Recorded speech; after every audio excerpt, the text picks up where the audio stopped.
बांग्लादेश में बवाल मचा हुआ है, हालात खराब हैं। लोग कहने लगे हैं कि बांग्लादेश अब दूसरा पाकिस्तान बन जाएगा। लेकिन क्या वाकई बांग्लादेश बर्बादी की राह पर चला है? क्या वाकई बांग्लादेश भी चीन का मोहरा बनने वाला है?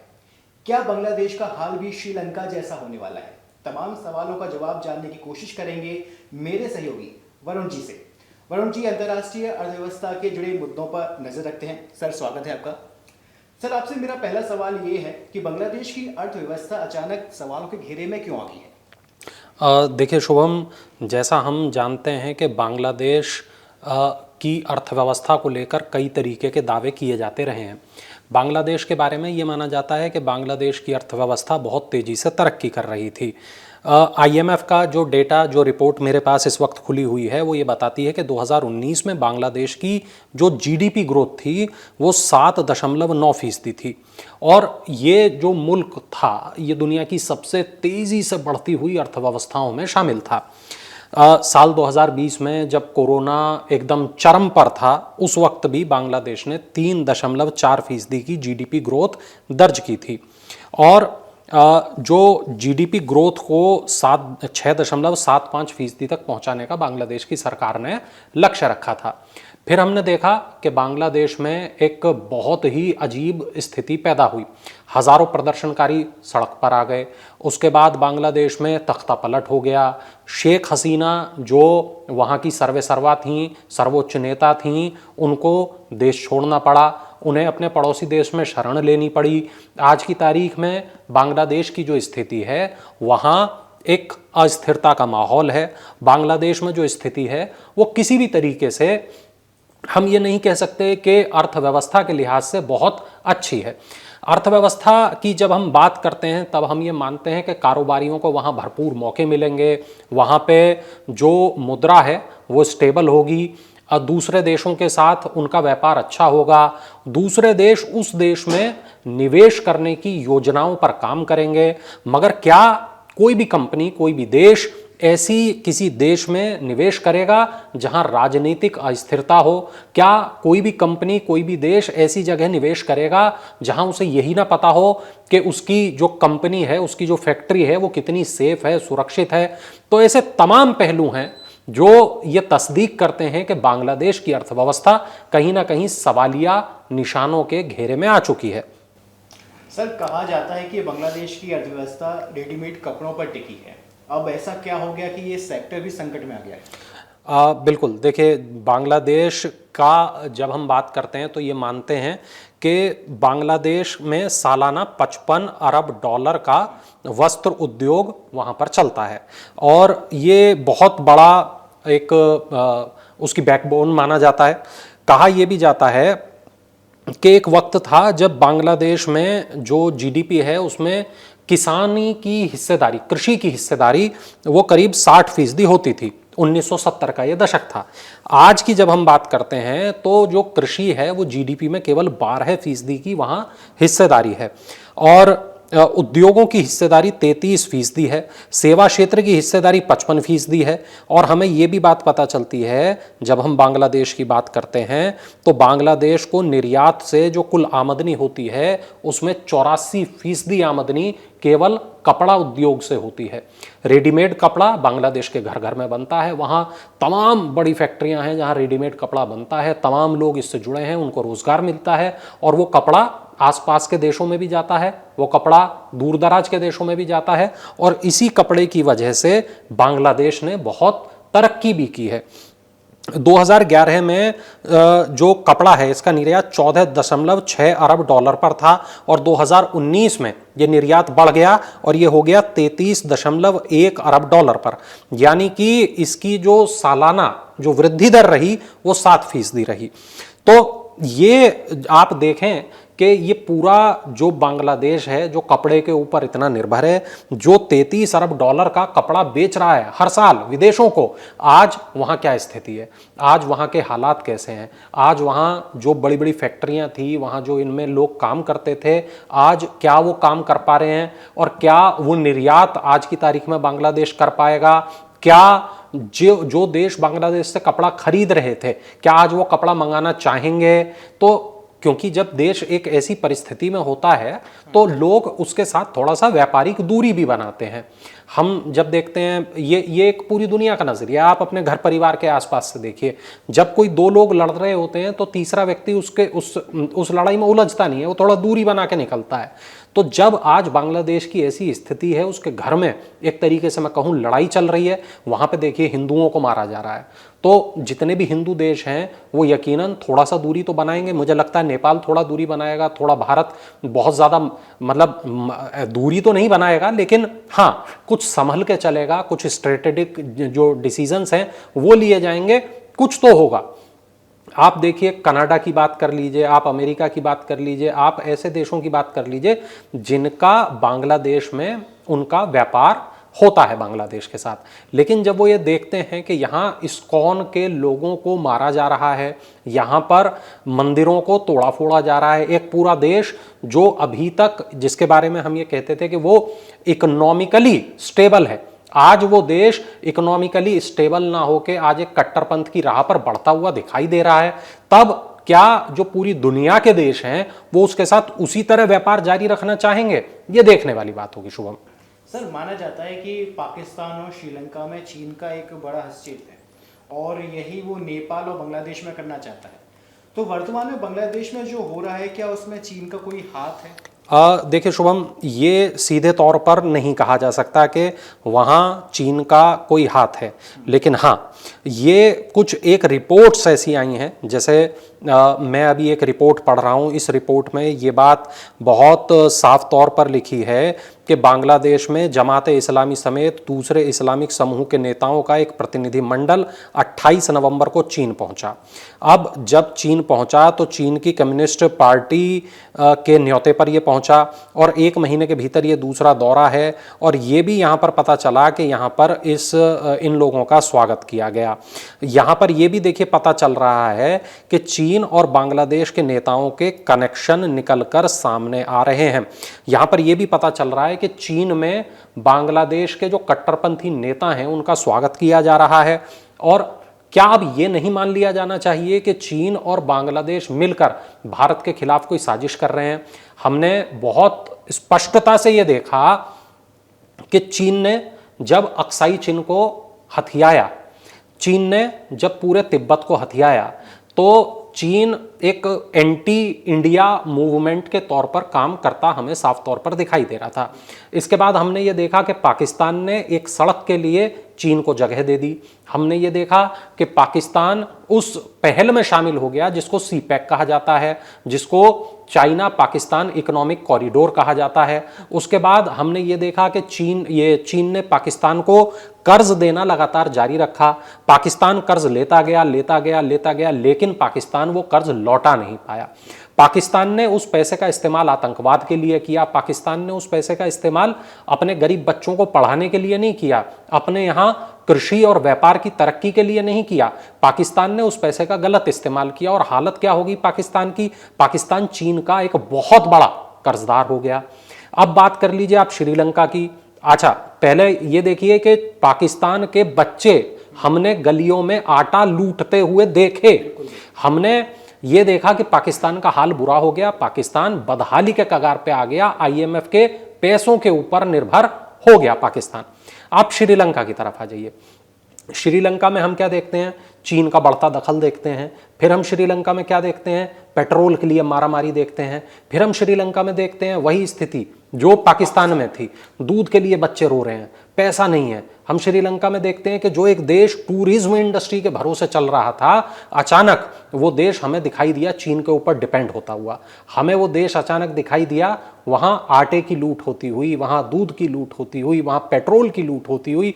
तो हम ये देखा हमने अपनी आंखों से कि हमारे देखते देखते दो पूरे के पूरे मुल्क जो चीन का जिन्होंने कर्ज लिया वो तबाह हो गए। आप इंटरनेट पर देखिए, मतलब बड़ी बड़ी विश्वसनीय साइटों पर देखिए, पश्चिमी मीडिया की साइटों पर देखिए। चीन तो यकीनन कहता है कि पश्चिमी मीडिया हमारे बारे में कुछ भी दिखाता है, लेकिन क्या ये सारी की सारी रिपोर्ट गलत हो सकती है? क्या पूरी दुनिया चीन के खिलाफ हो सकती है? कि चीन किस तरीके से अपने कर्ज के जाल में, डेट ट्रैप में देशों को फंसाता है और उसके बाद उनको निचोड़कर बर्बाद कर देता है। अब चीन की निगाहें नेपाल पर हैं, अब चीन की निगाहें बांग्लादेश पर हैं, अब चीन की निगाहें भूटान पर हैं, यानी हर उस देश पर हैं जिसके जरिए वो भारत को घेर सकता हो, भारत के ऊपर दबाव बना सकता हो। और ऐसा क्यों? क्योंकि भारत और चीन दोनों ही एक बहुत लंबी जो सीमा रेखा है वो साझा करते हैं। चीन अरुणाचल प्रदेश पर, सिक्किम पर और एक जो पूरा वेस्टर्न कॉरिडोर है जिसको कहा जाता है, जो लद्दाख का इलाका है, उसमें एक बड़े भूभाग पर वो अपना दावा करता आया है। वो बहुत पुराने समझौतों को नहीं मानता है, उसकी विस्तारवादी नीति हमेशा रहती है और उसके लिए उसको मदद चाहिए भारत के पड़ोसियों की, भारत के ऊपर दबाव बनाने के लिए।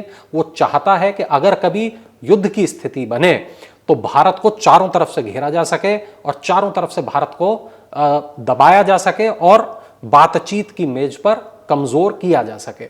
ये चीन की बहुत बड़ी रणनीति का एक छोटा सा पहलू है। शुभम जी सर, बिल्कुल। अब थोड़ा बात करते हैं भारत और बांग्लादेश की। भारत और बांग्लादेश के बीच कुल कितना व्यापार होता है और बांग्लादेश की भारत पर इसकी कितनी डिपेंडेंसी है, कितनी निर्भरता है?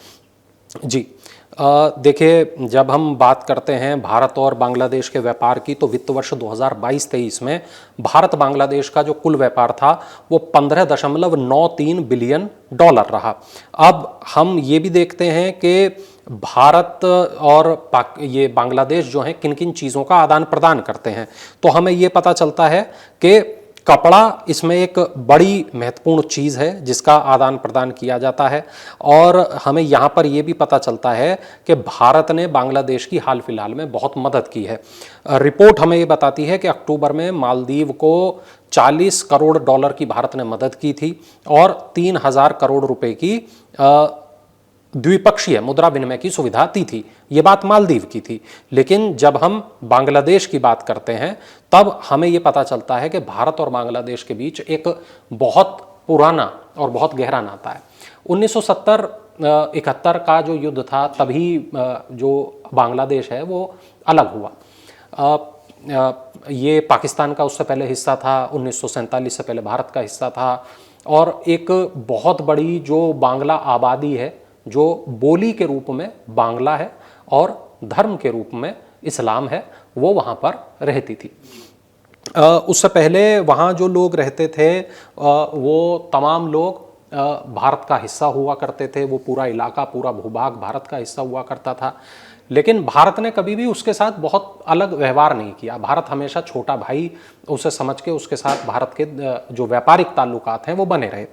अब हम ये देखते हैं, हमें ये वाली बातें पता चलती हैं कि वहाँ जो वर्तमान स्थिति है वो कुछ उस तरीके की स्थिति है कि वहाँ की आबादी 17 करोड़ है और वहाँ जो हिंदू हैं वो अल्पसंख्यक स्थिति में हैं और वो बहुत लंबे वक्त से आरोप लगा रहे हैं कि वहाँ अल्पसंख्यकों का शोषण हो रहा है, वहाँ अल्पसंख्यकों को निशाना बनाया जा रहा है। लेकिन क्या ऐसा हो रहा है? क्या वाकई? अब आप जब एक पक्ष देखते हैं, बांग्लादेश का पक्ष देखते हैं, तो वो इससे इनकार करता आ रहा है। लेकिन क्या वहाँ मंदिर सुरक्षित हैं? क्या वहाँ इस्कॉन जैसी संस्थाएं सुरक्षित हैं? क्या वहाँ हिंदू सुरक्षित हैं? क्या वहाँ और जो भारत से जुड़े हुए लोग हैं, क्या वहाँ वो सुरक्षित हैं?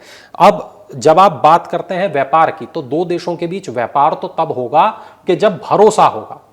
हालांकि आज की तारीख में भी दोनों देशों के बीच एक अच्छा खासा एक बड़ा व्यापार होता है, लेकिन व्यापार तो हमारा पाकिस्तान के साथ भी होता है, व्यापार तो हमारा चीन के साथ भी होता है, व्यापार तो हमारा नेपाल के साथ भी होता है, व्यापार तो हमारा श्रीलंका के साथ भी होता है। लेकिन क्या वो व्यापार जो हम कर रहे हैं बांग्लादेश के साथ वो कितना भरोसे का है? और हमें ये भी देखना होगा कि ये जो व्यापार है इसमें भारत का कितना फायदा है, भारत को कितना मुनाफा है। और देखिए, मैं आपके सामने अभी रिपोर्ट्स चेक कर लेता हूं बांग्लादेश और भारत के व्यापार की, तब हमें और बहुत स्पष्ट रूप से ये पता चल जाएगा। जो रिपोर्ट्स हैं वो हमारे सामने हैं शुभम, और ये रिपोर्ट्स हमें ये बताती हैं कि जो भारत और बांग्लादेश के बीच व्यापार की स्थिति है, और ये बहुत मेरे पास में ऑथेंटिक रिपोर्ट है जो ये हमें बता रही है कि पिछले 5 सालों में भारत से बांग्लादेश को निर्यात 14% की वार्षिक दर से बढ़ा। 2017 में ये $7.17 बिलियन से बढ़कर 2022 में 13.8 बिलियन डॉलर पर पहुंच गया। 2022 में भारत ने बांग्लादेश को कोई सेवा निर्यात नहीं की। बांग्लादेश भारत व्यापार 2022 में बांग्लादेश ने भारत को 2 बिलियन डॉलर का निर्यात किया। तो ये सारी चीजें जब हम देखते हैं तब हमें ये वाली बात पता चलती है कि निर्यात आयात दोनों देशों के बीच में व्यापार बहुत अच्छा है, लेकिन आगे इसका भविष्य क्या होगा ये इस चीज पर निर्भर करेगा कि बांग्लादेश के जो राजनीतिक हालात हैं, स्थिरता है वहां, वो कितनी होगी। शुभम। बिल्कुल सर, जैसा आपने भी बताया था कि चीन जो होता है अपने दूसरे जो देश होते हैं जो भारत के पड़ोसी मुल्क हैं उनको एक कर्ज के जाल में फंसाता है। तो सर अगला सवाल मेरा यही है कि बांग्लादेश की स्थिति क्या वैसी पाकिस्तान और श्रीलंका जैसी भी हो सकती है, जो कि पाकिस्तान और श्रीलंका भी कर्ज के जाल में फंसे हुए हैं? देखिए, इसको ये बहुत सीधा इसका जवाब नहीं है, लेकिन हाँ, अगर पाकिस्तान और श्रीलंका अगर इस मतलब बर्बादी के कगार पे आ गए, तब हम ये देखते हैं कि नतीजे क्या रहे, चीन पर भरोसा करने के नतीजे क्या रहे। ये जो पूरी बेल्ट है जिसमें पाकिस्तान है, जिसमें भारत है, जिसमें नेपाल है, जिसमें बांग्लादेश है, जिसमें भूटान है, जिसमें श्रीलंका है और जिसमें अब चीन यहाँ से अलग होना शुरू होता है। चीन अपने को ही सब कुछ मानता है। यहाँ पर हम जब विश्व बंधुत्व की भावना की बात करते हैं, लेकिन चीन तो उस भावना को मानता ही नहीं। चीन तो ये मान के चलता है कि मैं ही सब कुछ हूँ। अब चीन ने जिन देशों को कर्ज दिया और जिन देशों ने चीन से कर्ज लिया, आज वहाँ जो हालात हैं, अगर हम उसको देखें तब हम ये कह सकते हैं, हम ये मान सकते हैं कि जो बांग्लादेश है उसकी स्थिति भी पाकिस्तान और आपका श्रीलंका जैसी हो सकती है। लेकिन अगर बांग्लादेश के जो नेता हैं, अगर वो हथियारों की खरीद से ज़्यादा अपनी आवाम की चिंता करें, अपने लोगों की चिंता करें, उनके लिए रोटी की चिंता करें, उनके लिए कारोबार की चिंता करें, उनके लिए व्यापार की चिंता करें, तो शायद वो चीन के जाल में नहीं फंसेंगे। और मुझे लगता है कि तब एक राजनीतिक स्थिरता का दौर होगा, तब एक ऐसा दौर होगा कि जहां बात बराबरी की होगी, जहां बात बंधुत्व की होगी। और भारत हमेशा बंधुत्व की जब बात होती है, विश्व बंधुत्व की बात होती है, हाथ मिलाने की, दिल मिलाने की बात होती है, तो भारत पीछे नहीं रहता है। चाहे वो भारत इंदिरा गांधी वाला भारत हो या वो भारत नरेंद्र मोदी वाला भारत हो, भारत का ये परंपरा, ये इतिहास हमेशा से रहा है कि हम आपके साथ हैं और हम आपको परेशानी में कभी अकेले नहीं छोड़ेंगे। हमने देखा भारत ने कभी भी किसी भी देश को जब जब संकट आया तब तब आगे बढ़ के मदद की।